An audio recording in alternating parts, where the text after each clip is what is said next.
Estamos estudiando el libro del Apocalipsis y en esta noche vamos a abrir nuestra Biblia en el capítulo 14 y vamos a estudiar los versículos del 6 al 11 con el tema El mensaje de los ángeles.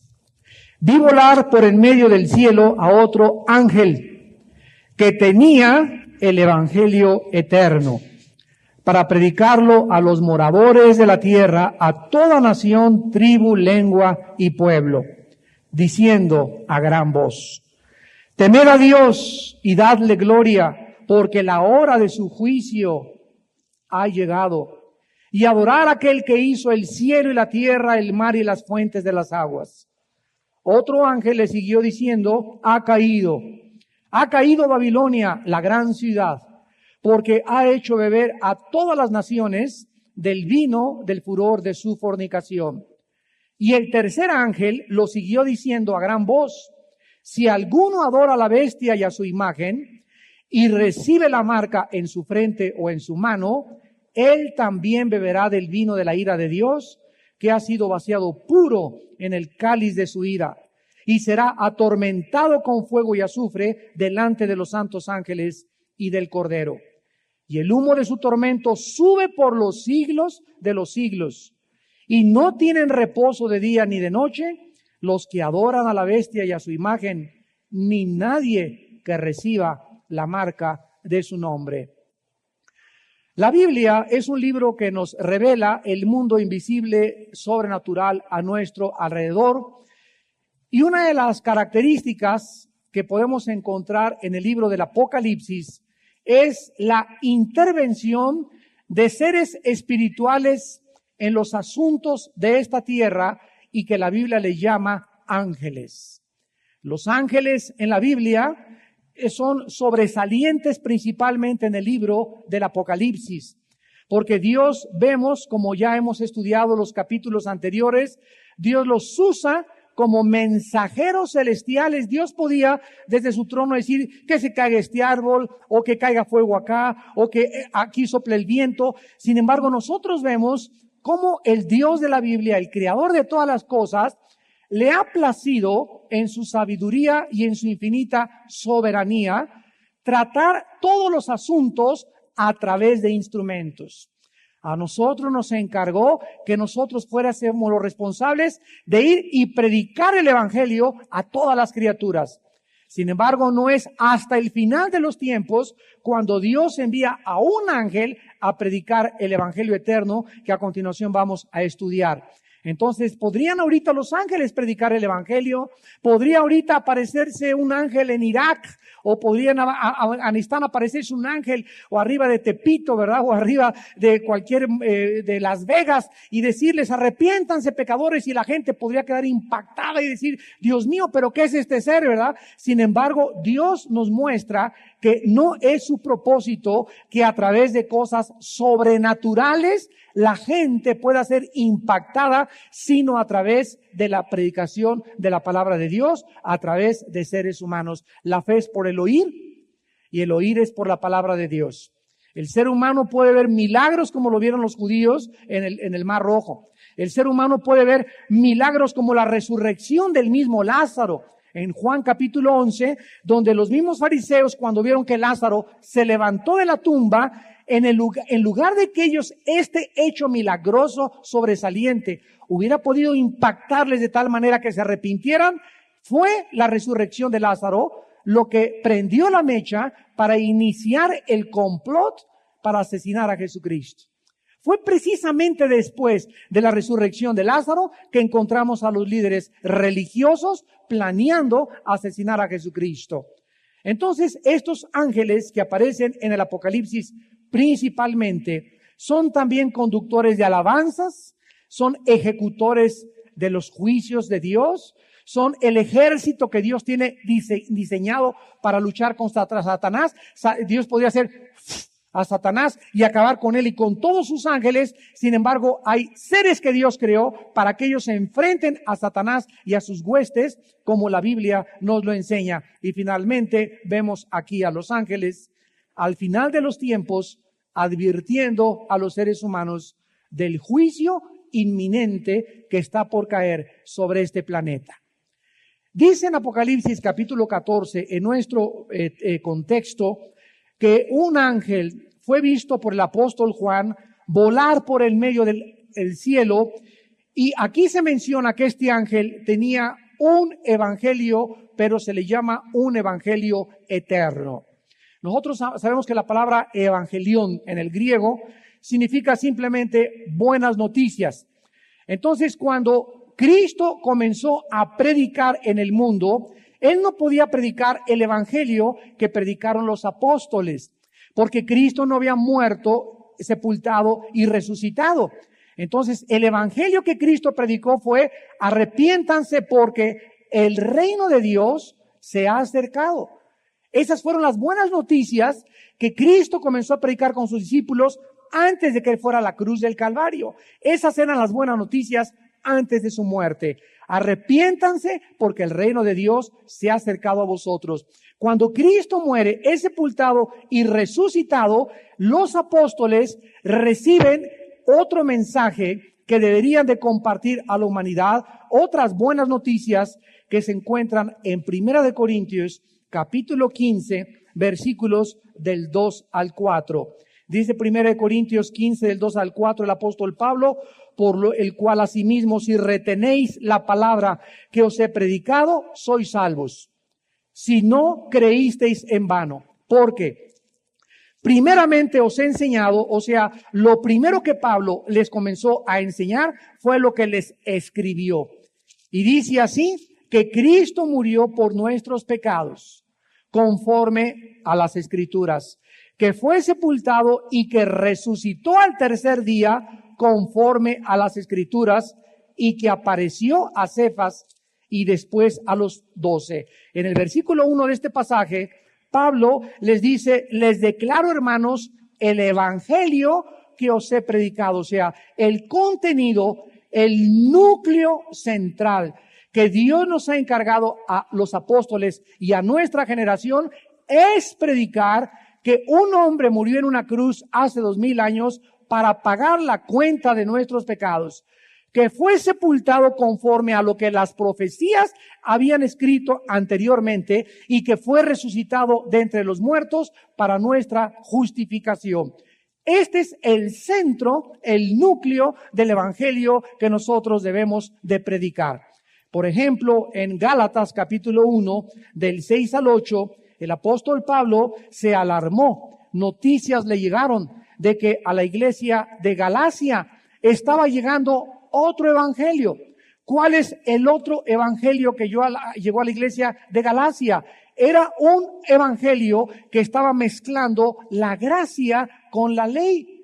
Era un otro mensaje donde se enseñaba que para poder realmente ser justificados por Dios, necesitaban aparte no solamente creer en Cristo, sino además circuncidarse, sino además bautizarse, sino además participar de ciertos ritos o cumplir ciertos sacramentos o hacer ciertas cosas para que pudieran tener la salvación completa. Cualquier mensaje que nosotros oigamos que le agregue a que no es suficiente la muerte de Cristo en la cruz para pagar por nuestros pecados, es otro evangelio.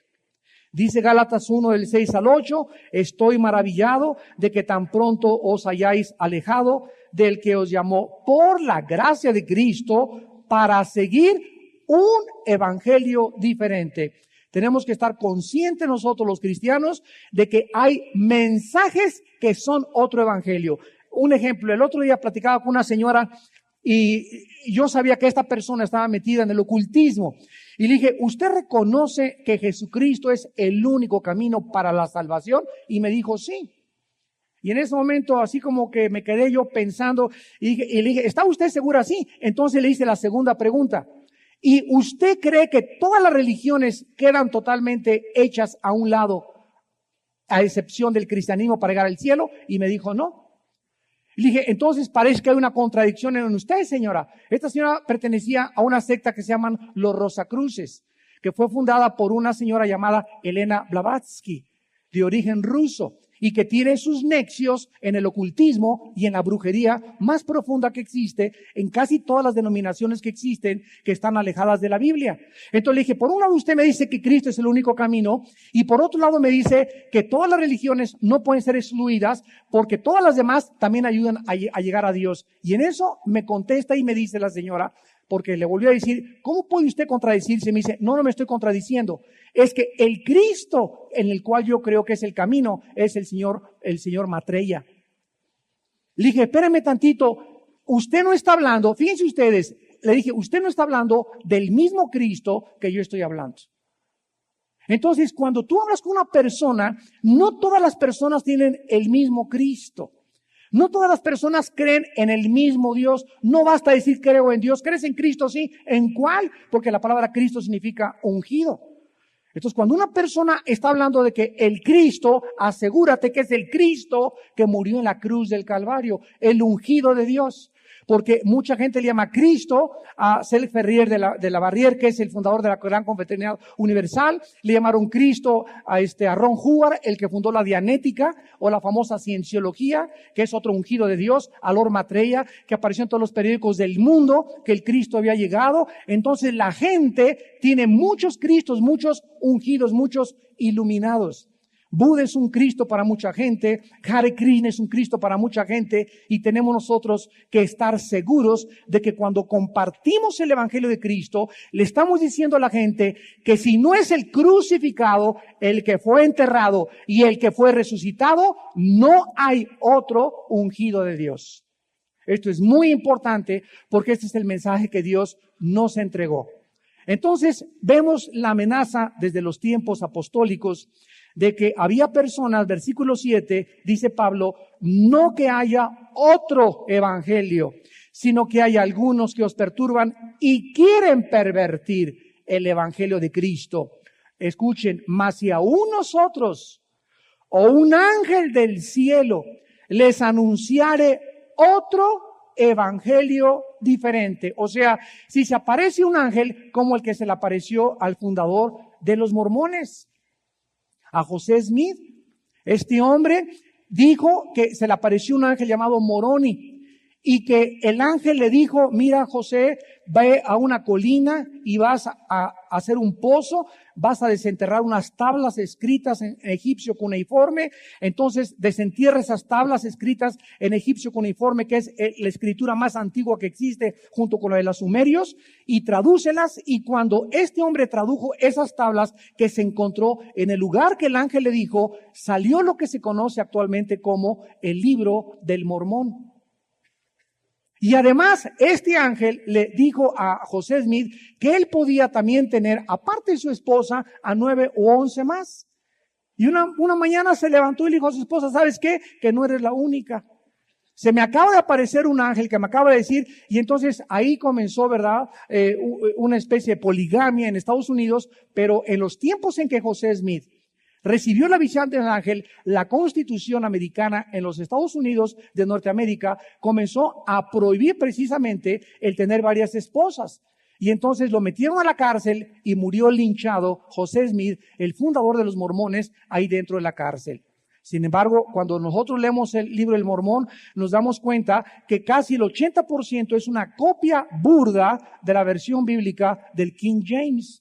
Pero además los mormones no tienen la Biblia como la única fuente de autoridad. Los mormones tienen otro libro que se llama Doctrinas y Convenios, que tiene la misma autoridad que la Biblia, y los mormones tienen otro libro que se llama La Perla del Gran Precio, que tiene la misma autoridad que la Biblia. Entonces, para los mormones no es solo la Biblia, ni tampoco es la pura gracia de Dios, sino que es la muerte de Cristo, porque ellos creen en Cristo, más tradiciones, buenas obras, doctrinas y convenios, la perla del gran precio y su ídolo José Smith, el fundador falso o profeta falso de esta religión falsa en el mundo. Se dan cuenta que el ataque viene sutilmente para que tú puedas encontrarte personas y te muevan el tapete y no sepas qué contestarles si tú no tienes, ni conoces, ni predicas el evangelio verdadero de Jesucristo. Así que si algún ángel se te aparece, dice Pablo, no importa y te dice en la noche, Pepito, soy Pablo resucitado, o que te diga, o vi a Jesús que se me con unas barbas así, como hay muchos libros que he leído, ¿verdad? Que como el autor del Caballo de Troya, José Benítez, un español que comenzó a pervertir el Evangelio de Cristo y la gente comenzó a comprar por millones sus libros creyendo que este hombre era cristiano porque mencionaba a Cristo y mencionaba los evangelios, pero era otro evangelio y era otro Cristo el que este autor está predicando. Entonces, si a un ángel del cielo se nos aparece y nos dice que hay otro evangelio, dice aquí en Gálatas capítulo 1, versículos 6 al 8, sea anatema. La palabra anatema significa queda bajo maldición. Versículo 9, como antes hemos dicho, también ahora lo repito, si algunos predica diferente evangelio del que habéis recibido, sea anatema. ¿Cuál es el evangelio falso que predicaron aquí en Gálatas? Que la gracia de Dios no era suficiente, necesitaban regresar a la ley.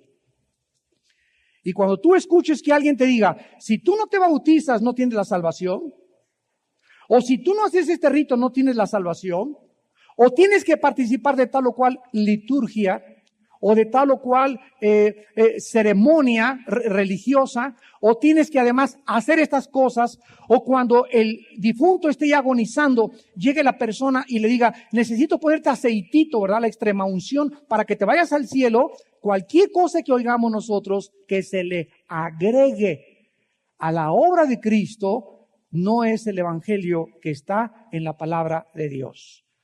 Cuando Jesús abrió sus brazos en la cruz, dijo, tetelestai, que significa consumado es. Cuando Jesús muere en la cruz del Calvario, quedaba totalizada y completada al 100% la redención y la salvación de la raza humana a todos los que creyeren en esa muerte sacrificial y expiatoria. No hay nada absolutamente, de acuerdo a la Biblia, que agregarle a la muerte de Cristo. La resurrección de entre los muertos no era para reconciliar al hombre con Dios. La resurrección de los muertos era el sello de Dios, el Padre, sobre el Hijo, testificando que ese hombre que había muerto, Él lo resucitaba y evidenciaba que Él era el verdadero Mesías con haberlo levantado de entre los muertos. Además de darnos la esperanza, desde luego, a nosotros de que si Cristo resucitó, como dice 1 Corintios 15, nosotros también algún día resucitaremos juntamente con Él. Entonces, esto es muy importante porque al final del tiempo, ¿verdad? Como lo estamos viendo en Apocalipsis 14, el Evangelio eterno que se va a predicar, encontramos que contiene otro mensaje diferente. Veamos el mensaje de este evangelio eterno. En primer lugar, dice el versículo 6, que se predicaba a los moradores de la tierra. Nosotros ya hemos visto hasta este momento que cada vez que en el Apocalipsis aparece la frase los moradores de la tierra, se refiere a todos los habitantes de este planeta que no han querido recibir a Jesucristo.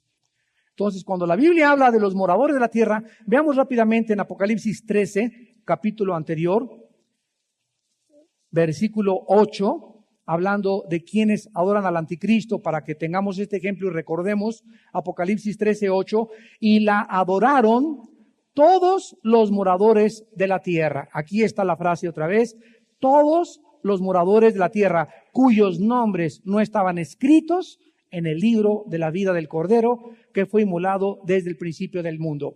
Entonces, este evangelio que este ángel va a predicar al final de los tiempos es porque los medios de comunicación, las televisoras, las estaciones de radio y todas las microondas y todo lo que exista en los tiempos del anticristo va a estar controlado por el anticristo. Entonces, no va a haber oportunidad de hacer campañas en estadios. No va a haber oportunidad de tener reuniones como la de nosotros, donde ahorita sale a casi 4 continentes esta conferencia. No va a haber oportunidad de tener estudios bíblicos, como en los tiempos primitivos de la iglesia, que se escondían en las catacumbas porque era pena de muerte ser cristiano. Entonces, va a haber necesidad de que un ángel, para que nadie quede sin testimonio, un ángel se aparezca en el cielo y comience a predicar este evangelio, el reino eterno de Dios. Ahora, vemos a continuación en el versículo 6, que aparte de los moradores de la tierra, Se dice que lo van a escuchar todas las naciones, todas las tribus, todas las lenguas y todos los pueblos. Aquí podemos nosotros deducir que este evangelio es para aquellos indígenas, aquellas personas por algunos lados escondidos, en fin, las personas que podían quedar con excusa de decir, es que yo nunca oí hablar de Cristo, ni nunca oí hablar de la Biblia. En estos finales tiempos no tengan excusa. Aquí se cumplirá lo que vimos nosotros en Mateo 24, donde dice, y será predicado este evangelio a todas las naciones para testimonio, y entonces vendrá el fin. Aquí es donde se va a cumplir esta profecía de Cristo, que se predicará el evangelio a todas las naciones, Mateo 24, 14. Entonces aquí deducimos de que este evangelio va a ser escuchado tanto por los incrédulos como por muchas personas de las naciones, tribus, lenguas y pueblo. ¿Cómo lo sabemos? Brinquémonos rápidamente al versículo 12 del mismo capítulo 14. Aquí está la paciencia de los santos, los que guardan los mandamientos de Dios y la fe de Jesús. O sea que en este tiempo en la que estos ángeles están dando estos mensajes al mundo, vemos que en la tierra hay todavía santos. Y por eso dice la Biblia, aquí está la paciencia, o sea, los que son, lo vamos a ver de la semana que entra, los que son verdaderamente cristianos van a aguantar. Los que son verdaderamente nacidos de nuevo van a soportar no dejarse marcar por la bestia. Los que son verdaderamente cristianos tienen una virtud que les caracteriza. La palabra paciencia significa soportar en medio de las presiones. Los que son cristianos no van a permitir que sus amigas las forcen a fumar, a que sus amigos los forcen a fumar. Los que son cristianos no se van a dejar convencer por la presión de la familia para hacer igual o participar de ritos religiosos. El que es cristiano, aguanta. Porque Dios no nos ha dado espíritu de cobardía, sino de poder, amor y dominio propio. Entonces, este evangelio, en primer lugar, tiene un mensaje. Y dice en el versículo 7, temed a Dios. El primer mensaje que contiene el evangelio eterno es, teman a Dios. Es la primera parte del evangelio que se va a predicar. Sabemos nosotros que esta palabra temer es la conciencia continua de que Dios nos observa. ¿Qué significa temer a Dios? Estar consciente que Dios me ve, me observa las 24 horas del día. Dice la Biblia en los Salmos, los párpados de Dios miran, sus ojos examinan a los hijos de los hombres para darles según sus caminos. Dice en Hebreos 4:13, todas las cosas están abiertas y desnudas ante aquel a quien tenemos algún día que darle cuentas. Dice Cristo, lo que habéis dicho en secreto se oirá a la luz, y lo que en escondido se oirá en las azoteas. No hay nada oculto que pueda permanecer escondido. Algunos hombres esconden sus pecados, pero dice la Biblia, Dios les descubre sus pecados a todos los hombres tarde o temprano. ¿Por qué? Porque estamos ante un Dios que es luz y ningunas tinieblas hay en él. Entonces, el principio de la sabiduría, Proverbios 1:8, es el temor de Dios. Tú no puedes ser cristiano y hacer cosas en oculto. Bueno, ahorita nadie me ve, no hay cámaras de televisión, nadie me puede agarrar agarrando dinero, ni te tienen que filmar para andarte ahí transando la lana, metiéndote revistas de Playboy debajo de tu colchón, mirando otras mujeres que cuando no está tu esposa pues, se te van los ojos, o te vas de vacaciones y vas a lugares prohibidos, y crees que porque la gente no te ve, ni tu pastor te ve, ni tus hermanos no te ven, ni nadie te ve, pero sin embargo se te olvida que lo haces porque no tienes el temor de Dios. ¿Qué es el temor de Dios? La conciencia que, aunque nadie me vea, Él me está viendo. A Él no lo puedo engañar, Él sabe mis pensamientos, Él sabe mis miradas, Él sabe lo que hay en mi corazón, Él sabe las intenciones y los pensamientos de mi alma. Temer a Dios, dice el primer mensaje del Evangelio. En segundo lugar, dadle gloria. Gloria es la palabra doxa en el griego, doxa con X. Y significa honor o reconocimiento que merece una persona. En el hebreo se usó la palabra Shekinah para la palabra gloria, la cual indicaba la presencia de Dios en medio de su pueblo. Ahora nosotros, dice la Biblia en 1 Corintios 6, 19 y 20, somos el templo de la gloria de Dios. Imagínense nada más, cuando tú le entregaste tu vida a Jesucristo, la gloria que habitaba en el tabernáculo, en el lugar santísimo, y que se manifestaba como una nube, donde dirigía a Dios a través de la nube al pueblo, y les implicaba que su presencia iba con ellos, que mientras caminaba la nube podían marchar hacia la tierra prometida, porque la presencia de Dios estaba con ellos. Mientras la nube estuviera con ellos, no habría nadie que los atacara, no tenían por qué tener temor de ninguno de sus enemigos. Así nosotros, la presencia de Dios en nuestra vida, que es el Espíritu Santo, nos llena de seguridad, nos llena de confianza. Como lo dijo Moisés a Dios: Padre Santo, ya no aguanto estos 2 millones de cabritos, ya me tienen hasta el gorro, ¿verdad? Él tenía 2 millones de ovejas y tú con tus 3 hijos ya estás a punto de irte al psiquiátrico. Pero ¿cuál fue el secreto? Y si tu presencia no va conmigo, ya no quiero seguir hacia la tierra prometida. Y es lo que muchas veces nosotros debemos de pedirle a Dios. Padre Santo, no me importa, mira, si hablan mal de mí, que hablen mal y que digan misa, que digan esto, que hablen, que persigan, que problemas. Señor, yo sé que estoy rodeado de tribulaciones y de problemas, pero nunca permitas que esté desesperado. Rodeado de problemas, pero no angustiado. Perseguido, pero que nunca me sienta desamparado. Que pueda caer al suelo, pero nunca sentirme que porque me caí o pequé, estoy derrotado, no derribado, pero no destruido. Porque cuando el justo cae, el Señor sostiene su mano y nos vuelve a levantar. Tenemos que tener ese espíritu y esa actitud ante la vida, de saber que su presencia es lo único que nos debe de bastar. Mientras su presencia esté en tu vida, alrededor de nosotros puede gritar, pueden perseguirnos, pueden tener enemigos, las cosas pueden salir equivocadamente, pero bástenos su presencia, porque es lo que nos hace vivir y tener fuerza para seguir viviendo para Él. Entonces, cuando dice el ángel, denle gloria a Dios, estaba significando, ¿verdad?, que los seres humanos que oyeran y vieran todo lo que está pasando, las plagas, la cuarta, quinta trompeta, los demonios con forma de langosta, las granizos van a pesar 30 kilos cada bola de granizo que van a caer, los maremotos que se van a venir sobre las ciudades, la lluvia de fuego que va a caer del cielo, las plagas, las enfermedades, el SIDA, la inmoralidad. Ante todas estas cosas, un ángel en el cielo le dice a los seres humanos: denle gloria a Dios. Qué cosa más tremenda, porque el ángel tiene una razón para que los seres humanos le den gloria a Dios en esos tiempos. Dice el versículo 7, porque la hora de su juicio ha llegado. Porque la hora de su juicio ha llegado. La palabra juicio, vamos a verla ahorita como en 2, 3 pasajes, es la palabra griega crisis, con K, crisis. Y significa hora urgente para juzgar o dictar sentencia.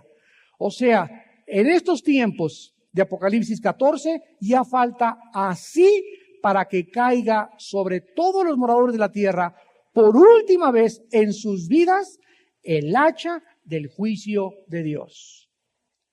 ¿Cuántos de ustedes que nos están escuchando en esta tarde están así, pero así, para que el hacha del juicio de Dios caiga sobre tu vida? ¿Cuántos de ustedes han exasperado tanto a Dios? ¿Cuántos de ustedes Dios ha tratado tanto con ustedes y ha tenido tanta paciencia? También muchos de los que nos miran por la televisión. ¿Cuántos de ustedes han llegado a un grado de cinismo en sus vidas de pecado?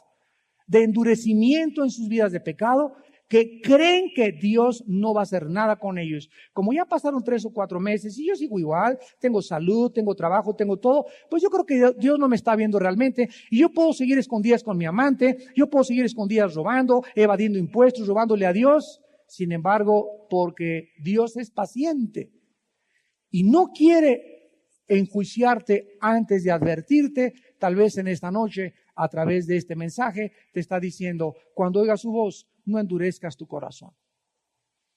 Hoy es el día aceptable, hoy es el día de tu arrepentimiento.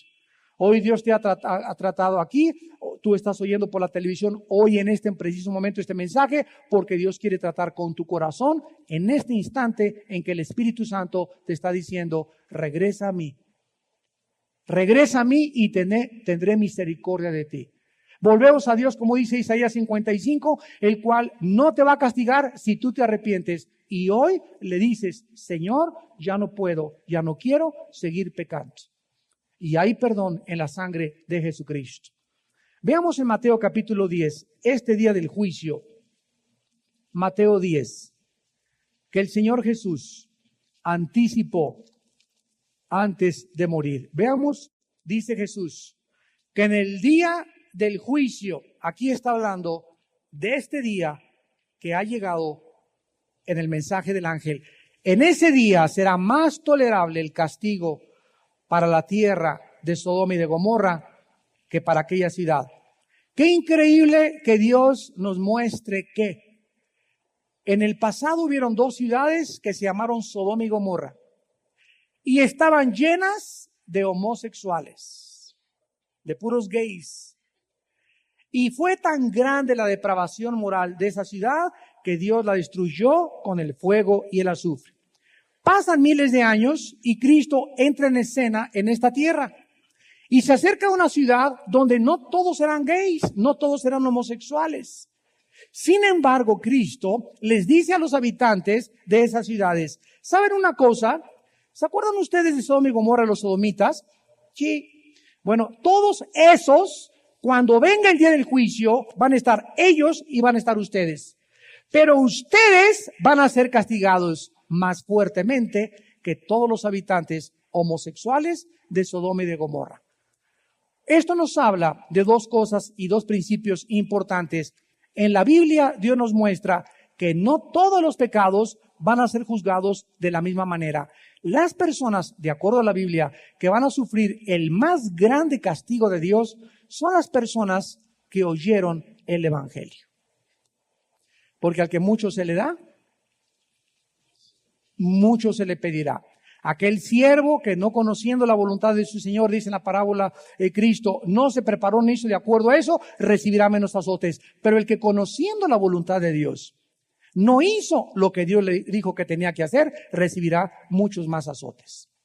Entonces nos habla que va a haber diferentes clases de castigos y nos habla de que habrá en segundo lugar personas que serán castigadas más drásticamente porque han oído y han conocido más de Jesucristo. Sodoma y Gomorra nunca conocieron a Jesús.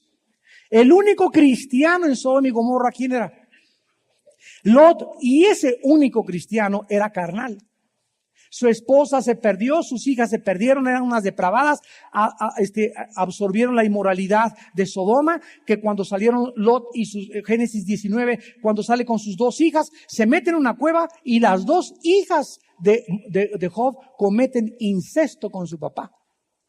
¿Saben qué fueron lo único que se sacaron de Sodoma? No se sacaron ni la Biblia, no sacaron ni el rosario, no sacaron ni el catecismo, ni el agua bendita. Lo único que sacaron fue el vino. Eso sí, no se les olvidó el alcohol y se emborracharon y violaron a su papá y cometieron incesto, y de ahí salieron los amonitas y los moabitas que se constituyeron en los enemigos acérrimos de Israel. Y milagro y milagros, Ruth era moabita. Y de ahí viene la descendencia de David. O sea que a pesar de que traigamos maldiciones y tu abuela fue prostituta y tu abuelo fue un narco, en Cristo Jesús hay la gracia y el perdón de nuestros pecados. Cristo no se avergüenza en su genealogía de haber tenido a Rahab, la ramera de Josué capítulo 2, ni tampoco Ruth, que venía de los moabitas, una tribu maldecida por Dios, pero de ahí vino el rey David, de Ruth también. Entonces nos damos cuenta cómo opera la gracia de Dios. Ahora veamos en Mateo 12,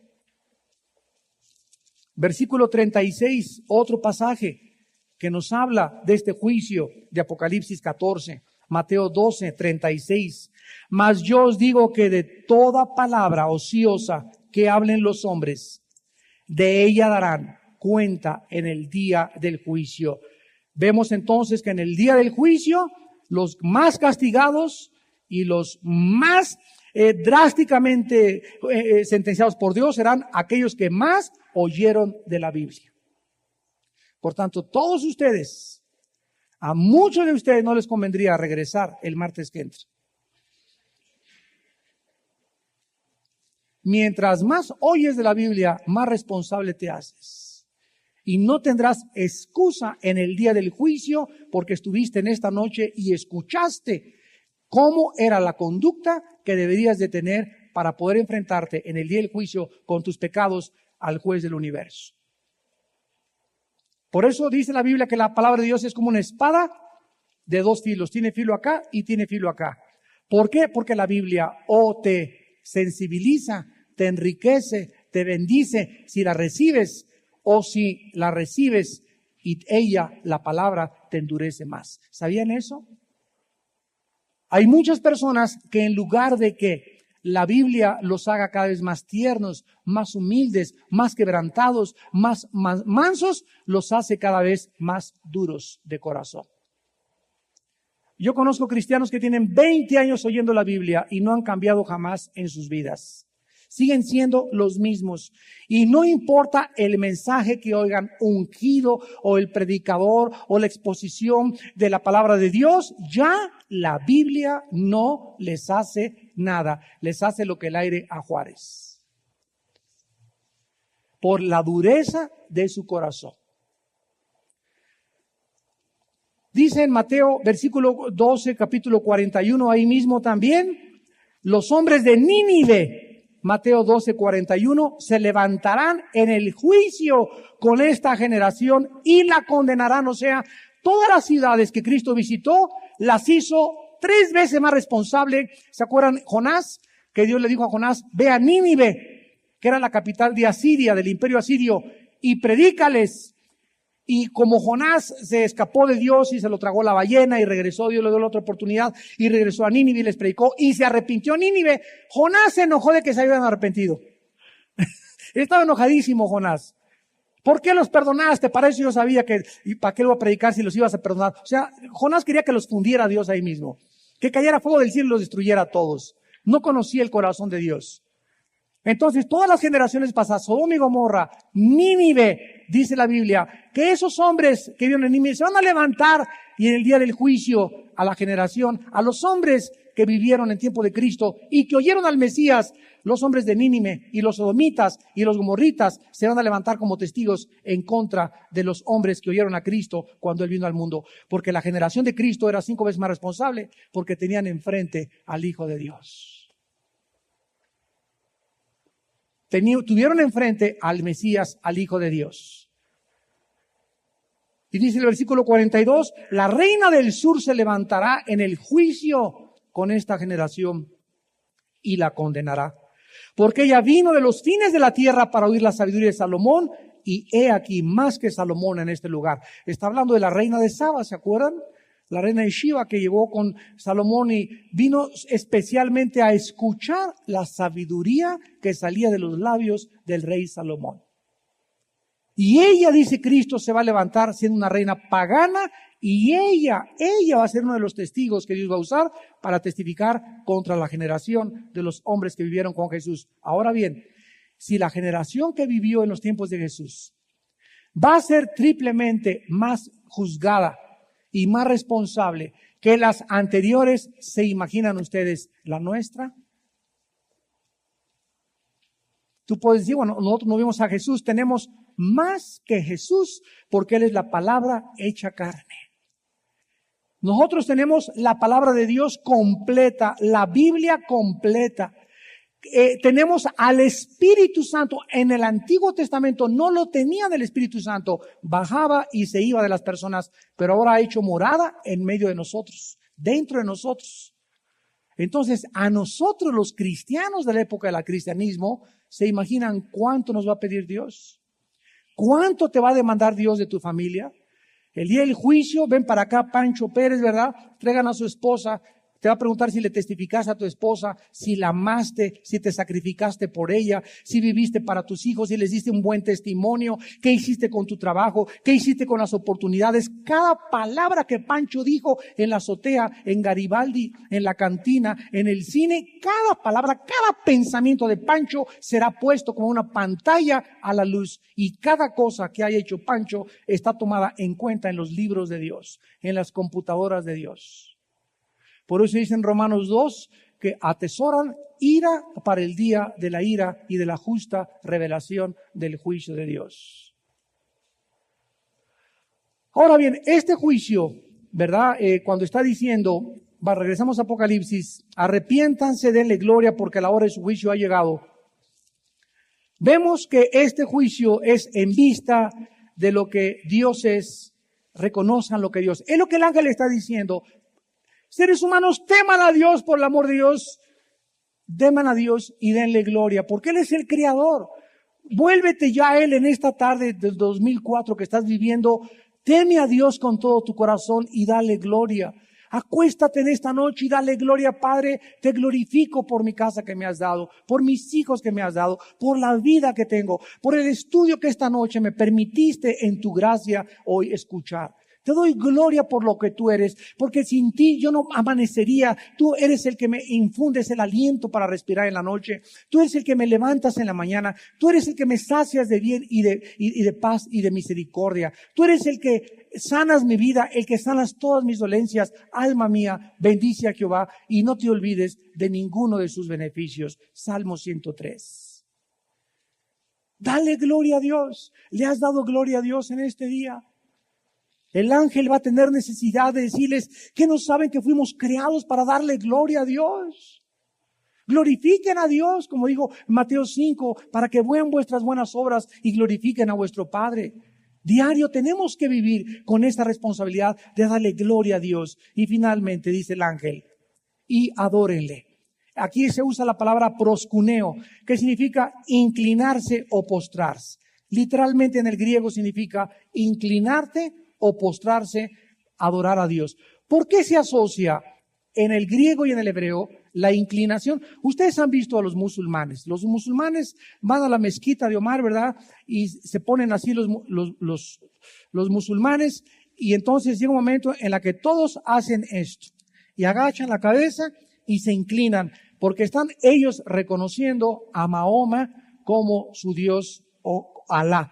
Entonces, casi todas las religiones tienen esa tendencia de inclinarse y agacharse. Sin embargo, nosotros sabemos que una persona se puede agachar, inclinar y no estar adorando al Dios verdadero. Entonces, bajo el nuevo pacto, adorar a Dios no es inclinarnos físicamente. Claro que si lo quieres hacer, lo puedes hacer. Pero Dios no ve tus rodillas. Dios ve cuando se inclina tu corazón. El que tiene que arrodillarse, el que tiene que reconocer la soberanía y el poder de Dios es mi corazón. Yo puedo estar diciendo, Señor, te alabo y te bendigo, gloria a Dios, Hijo de Dios, y puedo estar lleno de lágrimas, etcétera, etcétera, sin tener en mi corazón el reconocimiento de que Él es mi Señor. Puedo estarlo adorando en desobediencia y me puede conmover la música y me puede hacer llorar y creer que realmente en mis lágrimas y todo es la adoración a Dios. Dios no ve mis lágrimas, Dios no ve mis manos, Dios ve la actitud de mi corazón al adorarlo. Jesús, cuando estuvo en Juan 4 con la mujer samaritana, se lo dijo a la mujer samaritana: mi Padre busca verdaderos adoradores en espíritu y en verdad. Son las dos características intrínsecas, inherentes, internas para adorar a Dios. Necesito, si adoro a Dios, que sea mi espíritu. Mis emociones están mezcladas, de luego involucradas, pero mi espíritu es el que debe tocar a Dios.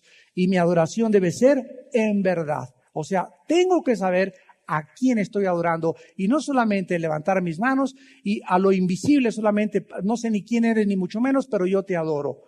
Nosotros sabemos y conocemos a quién adoramos y se llama Jehová, el Padre de Jesucristo, nuestro Salvador. Entonces Dios anhela que los ángeles en este tiempo le digan a la humanidad, adoren a Dios. Fuimos creados para adorar. Como el ser humano no conoce al único Dios verdadero, miren, todos los seres humanos, ¿cuál es la característica, la peor característica del ser humano? La más mala de todas las características del ser humano, su religiosidad. Los seres humanos somos incorregiblemente religiosos. O sea, necesitamos a fuerza tener un ídolo. Y por eso hacen ídolo a un artista de cine, a un futbolista, a los de Big Brother. Necesitamos estar buscando a alguien a quien volcarnos y dame tu autógrafo. ¿Ya viste quién estuvo acá? ¿Y quién crees que llegó a la iglesia? ¿Y quién está parado en la esquina? ¿Y quién crees que se sentó en ese café? Fulana de tal que salió en tal telenovela. Y estamos siempre buscando personas iguales a nosotros, humanos, a quienes, ¿qué cosa? Tú eres lo máximo, Cuauhtémoc Blanco. Tú eres lo máximo del futbolista. Tú eres el máximo de esta. Tú eres lo máximo, Britney Spears. Te alabamos. ¡Ah! Michael Jackson, Ricky Martin, la vida latina, etcétera, etcétera. Y estamos buscando continuamente volcar toda nuestra adoración, nuestras lágrimas, nuestra pasión. Si a esa persona pudiéramos abrazarla y levantarle y hacerle un pedestal, lo haríamos. Es la naturaleza humana. ¿Por qué lo hacemos? Porque somos por naturaleza idólatras. Y Dios no quiere que nosotros tengamos a ningún ser humano y lo convertamos en algo digno de nuestra gloria, de nuestra alabanza, de nuestra adoración, porque Dios no comparte esa gloria con nadie aquí abajo. Toda la gloria y toda la honra es para el que vive por los siglos de los siglos. Y es lo que nosotros tenemos que entender. Está bien que admires a un escritor, que admires a un futbolista, pero que no te vuelvas loco, fanático de esa persona.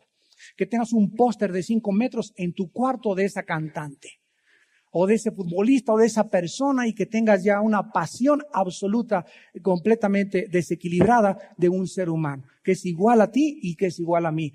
Menos inclinarnos y arrodillarnos delante de ningún ser humano. En Apocalipsis 22, Juan se hinca delante del ángel. Apocalipsis 22. Y el ángel le dice a Juan, levántate, que soy consiervo tuyo, adora a Dios. En el libro de los Hechos, cuando los habitantes de una ciudad quisieron adorar a Pedro y quisieron adorar a los apóstoles, les dijo Pedro, levántense, somos hombres como ustedes, no somos dioses. Y ahora encontramos, ¿verdad?, cuántas religiones y cuántos líderes de cuántas religiones caminan por el mundo y dejan que la gente caiga a sus pies, inclusive se dejan que les besen la mano. Esto es la más vulgar y pagana e irracional idolatría, es en contra de la palabra de Dios y está en todas las Biblias. Los apóstoles negaron que la gente se hincara y les besara los pies. Y ahora los hombres lo permiten. ¿Por qué lo hacen? Porque no saben al que hizo el cielo y la tierra. Adoran lo que no saben y no conocen al verdadero Dios. Vamos a terminar leyendo en Hechos capítulo 17, cuando el apóstol Pablo llega a Grecia. La cuna de la filosofía y de la intelectualidad. Vivían lo que se llamó la época de oro de la filosofía griega. Sócrates, Demóstenes, Aristóteles, los más grandes hombres filósofos de toda la historia provinieron de esta zona geográfica llamada Grecia. Y Pablo llega en esos tiempos a Atenas. Y se encontraba en Atenas un aerópago, o sea, un lugar donde vuelvo a rediscutir, así como ahorita vas a Samos y lo único que oyes es que fulano de tal, y que el partido PRD, y que esto y que el otro, y que el presidente, y que se robaron, y que los videos, etcétera, etcétera, y es la comidilla de la televisión y las revistas y los noticieros, etcétera, etcétera. En aquellos tiempos no se hablaba más que de filosofía. Y querían unos decir, bueno, Dios es esto, Dios es aquello, la verdad, Cristo no fue Dios porque Él dijo que su Padre era más grande que Él, y todo estaba en debate en aquella época, todo se discutía, porque todos anhelaban buscar y llegar a la verdad. Entonces, en aquel tiempo, cuando Pablo, en capítulo 17 de los Hechos, llega a Grecia, Atenas, había dos corrientes filosóficas llamadas de los epicúreos y de los estoicos. Y eran discípulos estos dos grupos filosóficos de un hombre llamado Zenón, con Z, Zenón. Era el maestro por excelencia en los tiempos de Pablo. Y él enseñó esto, que la única cosa que en la vida valía la pena era la razón. Cualquier cosa que fuera en contra de la razón tenía que ser desechada por el intelecto humano. Y los otros eran hedonistas, o sea, decían que lo único que importaba en la vida era el placer. Entonces, por eso los romanos se desbocaron en las famosas orgías romanas. Juntaban hombres y hombres con mujeres. Los césares llegaron a degenerarse tanto, que buscaban muchachos de 13, 14 años de edad y se casaban con ellos, los césares. Con niños se casaban y los violaban. Eran pederastas. Una moda que está sexual actualmente en el mundo donde están violando a los menores de edad. Calígula nombró a su caballo emperador. Era una depravación moral a la que llegaron porque decían, lo único que va en la vida es, si te gusta y te sientes que es rico y que es sabroso, hazlo. No había ningún freno absolutamente en cuanto a los placeres sexuales. Eran las dos corrientes que predominaban. Entonces Pablo en Hechos 17, él llega y en el versículo 24, les dice a los griegos filósofos, el Dios que hizo el mundo y todas las cosas que en él hay, siendo Señor del cielo y de la tierra, no habita en templos hechos por manos humanas. Número 1, Pablo declara que el Dios que anuncia es el creador del universo. 2, que el Dios del universo no lo podemos confinar y decir, en ese edificio ahí está Dios, como nos han enseñado que Él habita en edificios y nos han dicho, vamos a la iglesia. Cuando un cristiano dice que este lugar donde estamos aquí reunidos es la iglesia, estás hablando una herejía. Porque este lugar, este edificio, ni ningún edificio construido se llama la iglesia. Se llama la iglesia nosotros que somos el templo de Dios. El conjunto de cristianos, 2 o 3 que se juntan en Vips, en Walmart, en la esquina donde 2 o 3 se juntan en el nombre de Cristo, ahí está una iglesia. La iglesia no son los edificios, Dios no está limitado ni confinado a cemento, a concreto, a varilla y a tierra. En el Antiguo Testamento habitó en el tabernáculo, ahora Dios ya no habita en ningún lugar hecho por manos humanas. Así que cuando nosotros llegamos a un lugar, tampoco decimos, vamos al templo de Dios. El templo somos nosotros de Dios. Vamos al lugar o al edificio de la asamblea de Dios. Vamos al lugar de reunión donde nos reunimos como hijos de Dios. Pero esto no necesariamente es la iglesia. Por eso hay iglesias que hasta se hacen bares. Yo conozco iglesias que anoche se pusieron hasta el gorro ahí, era un bar y hasta huele a cerveza y al otro día se convierte en el lugar donde se reúnen los cristianos. ¡Ay, qué herejía! ¿Cuál herejía si Dios no habita en las cervezas? Podemos usar cualquier lugar para reunirnos porque no es el lugar lo que santifica es nuestra presencia porque tenemos al Espíritu Santo. Qué importantes son estas verdades. Y Pablo continúa en el versículo 25. Ni es honrado por manos de hombres como si necesitara de algo. Imagínense que los hombres le voy a hacer una capillita a mi Señor. Voy a agarrar barro, cemento, yeso y voy a hacer un mono. Y se va a llamar San Judas Tadeo. Y me voy a hinclar con él, o el niño de bronce, o el niño de la toche, etcétera, etcétera. Y después, a lo que yo hice con mis manos, resulta que me hinco delante de él. Esto es lo que se llama la idolatría. ¿Cómo puede el ser humano construir algo con sus manos y después inclinarse ante aquello que él hizo? Esto es lo que Pablo está tratando de decirnos. Dios no es honrado por manos de hombres, como si necesitara de algo. Imagínense nada más, Él es el quien hizo toda la vida, el aliento nos da la vida, nos da todas las cosas y de una sangre ha hecho todo el linaje de los hombres para que habiten sobre la faz de la tierra y les ha prefijado el orden de los tiempos y los límites de su habitación. Este mensaje de Pablo es tan profundo y tan lleno de verdades que podríamos quedarnos aquí una clase, pero quiero solamente recordarles algo. Qué increíble que hace 2000 años, cuando no se descubría la circulación de la sangre, Se haya establecido en la Biblia que todos los seres humanos somos el producto de una sola sangre. Hay RH positivo, RH negativo, sangre universal, pero es sangre humana últimamente. Y el día que tu maestro que te enseña que venimos de la evolución quiera una transfusión de sangre, dile que vaya por un orangután o por un chango y que le saquen sangre y a ver si puede realmente congeniar la sangre de cualquier animal menos la sangre humana con el ser humano. No podemos tener transfusión, un negrito me puede transfundir, un amarillo, un chino, un azteca, un nauca, porque somos seres humanos, es la misma sangre. Y esto demuestra genéticamente, ¿verdad?, que no venimos de la evolución. La misma biología, la misma composición química de la sangre nos demuestra que es anticientífico, antibiológico el creer que podamos nosotros descender cuando los componentes químicos de nuestra sangre es la misma. No hay ninguna especie subhumano. Todos somos seres humanos y no hay tres razas como mucha gente dicen, la raza negra, la raza amarilla, la raza blanca. Somos una sola raza dividida en tres diferentes géneros, blancos, amarillos y caucásicos o negros. Entonces somos una raza humana nada más y tenemos la misma sangre, sangre humana. La Biblia lo estableció hace 2000 años.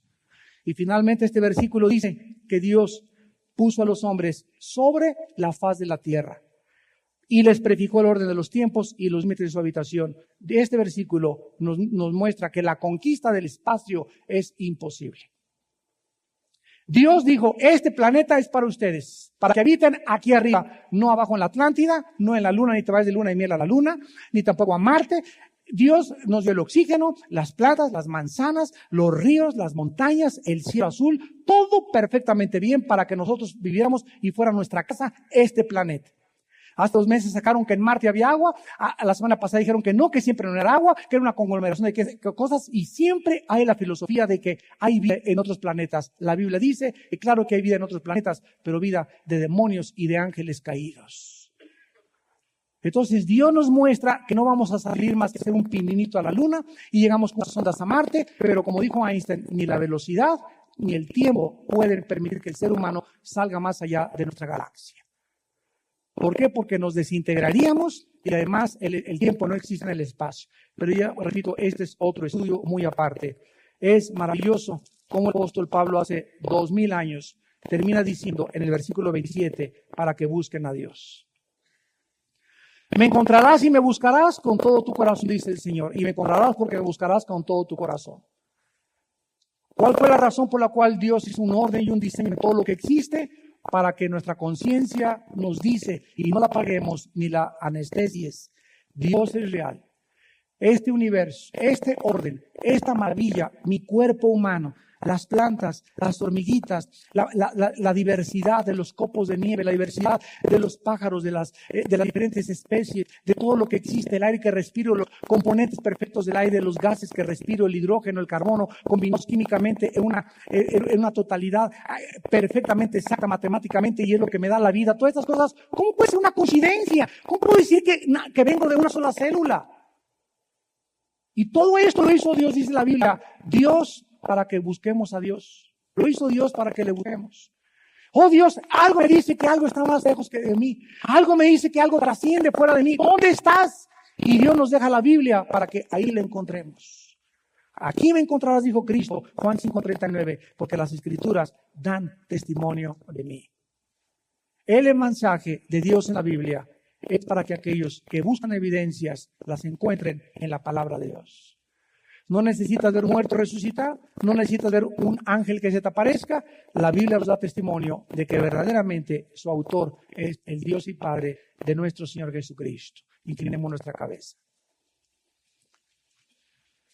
Padre, te damos gracias porque ahora tenemos un mensaje que predicar. No los ángeles, sino nosotros como seres humanos. El tiempo se nos agota y Jesús dijo, id y predicar el evangelio a toda criatura, enseñándoles que guarden todas las cosas que les he mandado y hacer discípulos a todas las naciones. He aquí toda potestad me es dada en el cielo y en la tierra. Por tanto, vayan representando y llevando mi autoridad, dijo Jesús. El tiempo de la predicación del evangelio, de la gracia de Dios, que Cristo murió en una cruz, fue sepultado y resucitó entre los muertos, está llegando a su final. Vendrá el tiempo cuando el anticristo adoptó la religión, prohibirá todas las demás religiones y establecerá el ateísmo como la religión oficial del último imperio mundial. Para nos damos cuenta ahora con los desfiles y las manifestaciones de millones de mujeres pidiendo el aborto, de millones de personas diciendo que salgan de Irak, de millones de personas clamando sus derechos, que tienen derecho a hacer con sus vidas lo que quieren, nos muestra y es un síntoma de lo enfermo, la muerte terminal que la humanidad tiene. La humanidad ha perdido totalmente su brújula, su destino, su propósito y significado para vivir. Pero Jesús sigue diciendo, yo soy la luz. Y cuando conozcas la verdad te hará libre. Dichosos y felices los que tienen la paciencia de los santos y guardan los mandamientos de Dios, porque sus obras con ellos seguirán. En esta noche Dios te habla a ti, que nos miras por la televisión, que te arrepientas de tus pecados. El mensaje en esta época es arrepiéntete. Cree en Jesucristo como el Mesías que murió en nuestro lugar y pagó con su sangre por nuestros pecados. Fue sepultado conforme a las profecías del Antiguo Testamento y resucitado a los